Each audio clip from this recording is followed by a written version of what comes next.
स्वागत है हमारे लखनऊ मंच न्यूज 24/7 हिंदी समाचार पत्र एवं न्यूज चैनल में। सही खबर, सच्ची खबर। कृपया सब्सक्राइब, लाइक, शेयर, कमेंट जरूर करें।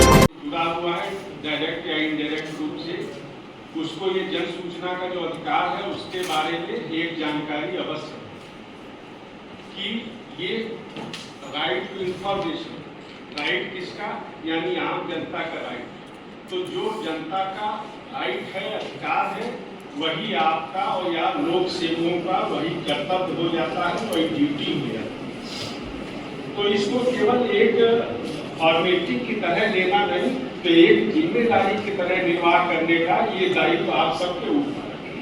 और ये विधिवत एक्ट, इसमें जो भी लिखा गया है, जो भी आपकी जानकारी है, अगर उनके अनुसार आप काम नहीं करते हैं तो वो आप एक्ट का उल्लंघन करते हैं और उस एक्ट के उल्लंघन के लिए आपके विरुद्ध कार्रवाई हो सकती है। आप जानते दो बातें उसका हम लोग निस्तारण कर रहे हैं और इसको जिले स्तर पे, आपके स्तर पे, आपके कार्यालय के स्तर पे ये काम आपको करना है और समयबद्ध ढंग से करना है। सब जानते हैं कि जो आपको सूचना देनी है 1 महीने की अवधि है, 1 महीने में आपको सूचना देनी है, नहीं तो आपके विरुद्ध कार्रवाई हो सकती है। इस बात को भी ध्यान में रखना है कि समय के ध्यान रखना है, अंतरण कितने समय में करना है, ये सारी बातों का लिखा हुआ है।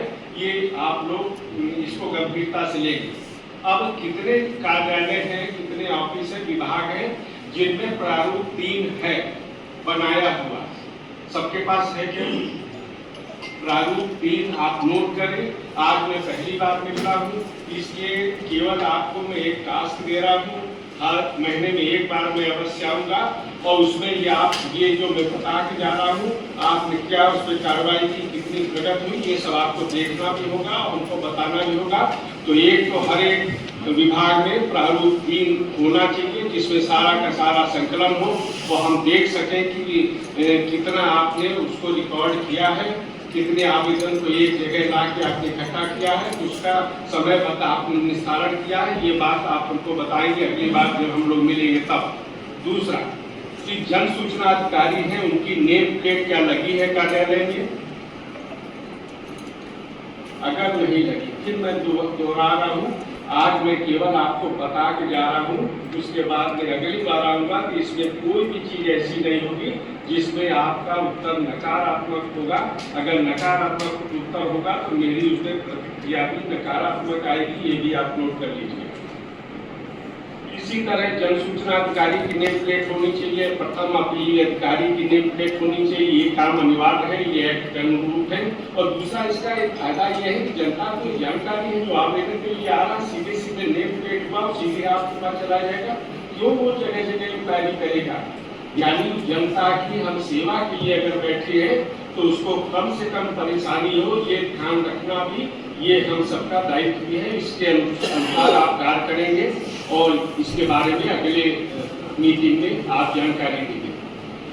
विभाग में सूचना आवेदन कितने पेंडिंग है, ये मैंने पहले कहा।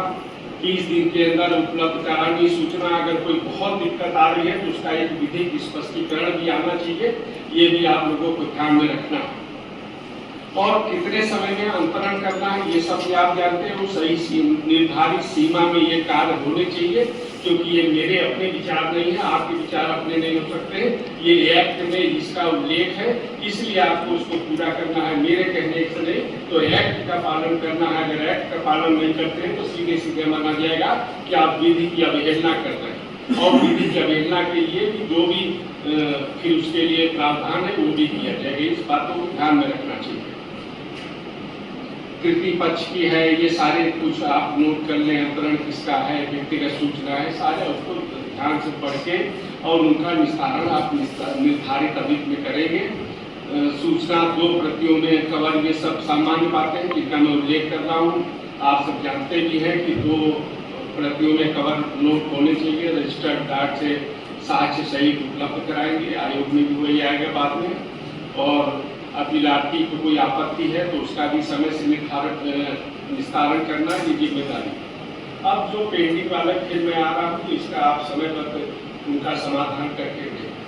अब इतने करेंगे तो समय का भी बहुत महत्व होता है। न्याय अगर विलंब से मिले तो भी एक समस्या है। तो हम लोगों को ये ध्यान है कि मैंने कहा भावना समझ लिया, उन्होंने कहा कि 1 महीने में सूचना देनी।